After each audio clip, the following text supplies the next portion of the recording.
Now that we're out on the water, if you ever need to make some fine-tune adjustments, we can adjust the jacks to give our boat the rocker that we need. So I like to store the paddle somewhere safe. You don't want to lose the paddle. We can access it through the gauntlet here. Just unclip it, unroll, and we get down into the jack. Now we'll jack it up.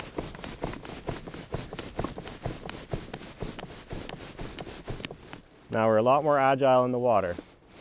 We drop it down. Now we'll track nice and straight, and we can keep on rolling. Let's have a look at that again. Perfect.